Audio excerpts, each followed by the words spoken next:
Lo statuto siciliano è la Costituzione del popolo siciliano, nata ancora prima della Costituzione repubblicana, e va rispettata.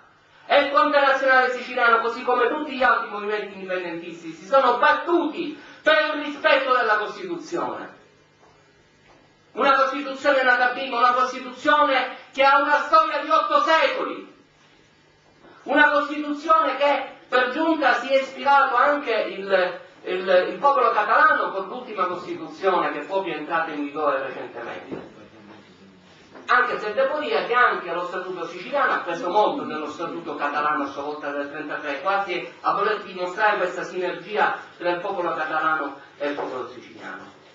Io anche per questo motivo, per questa ragione, un anno fa, anzi meno di un anno fa, lo scorso anno, nel mese di luglio, ho sentito il bisogno di costituire un comitato di avvocati avente un obiettivo, quello finale dell'attuazione di tutto lo Statuto, ma in particolare quella dell'attuazione inizialmente degli organi giurisdizionali dello Statuto siciliano, gli articoli dal 23 al 30. E questa è una mossa strategica, a mio avviso, per l'indipendentismo siciliano. Perché una mossa strategica? Perché contiene l'attuazione di 2 articoli, uno quello di più facile attuazione e uno quello di più difficile attuazione, perché difende tutta l'autonomia siciliana. Quali sono questi articoli?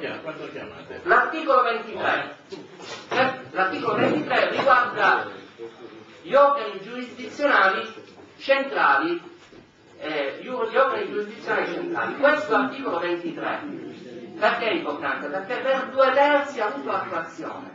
Cioè, un caso veramente singolare nello Statuto siciliano, perché lo Statuto siciliano è fatto da articoli mai attuati. Ebbene, l'articolo 23 per 2/3 è stato attuato, cioè la giurisdizione amministrativa ha avuto il suo decentramento col CGA che nessuna regione italiana ha, la giurisdizione contabile ha avuto il suo decentramento giurisdizionale contabile con la Corte dei Conti e la sezione della Corte dei Conti. Rimane la giurisdizione ordinaria con la Corte di Cassazione. Io mi sono fatto promotore assieme agli altri avvocati di attuare questo articolo che prevede una sezione civile e penale della Cassazione in Sicilia, unica regione italiana, e penso che i tempi siano maturi, perché nessuna motivazione c'è per non attuare questo statuto, perché l'uniformità della giurisdizione cui si erano appellati i detrattori dell'attuazione della Cassazione in Sicilia è stata superata, perché a Roma una stessa questione in 2 giorni da 2 sezioni diverse, nello stesso giorno viene decisa diversamente, quindi anche sotto questo punto di vista questo scoglio non è stato superato.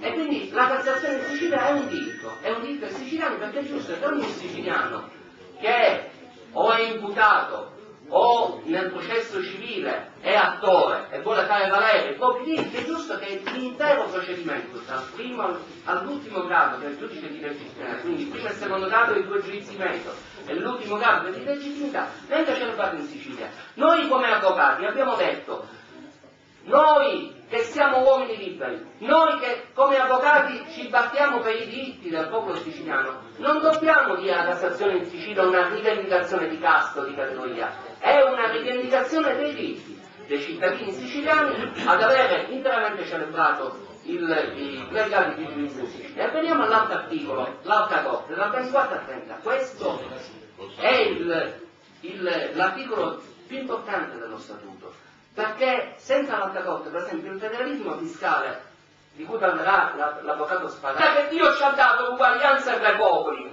l'uguaglianza tra uomini, diventi una realtà. E finché ci saranno stati oppressori e stati dominati, questa uguaglianza non ci sarà mai. Ecco perché combattere per l'indipendenza della Sicilia è una battaglia non soltanto di una nazione, ma una battaglia per l'umanità, per l'affermazione dei diritti naturali dell'uomo, per l'affermazione dell'uguaglianza tra gli uomini.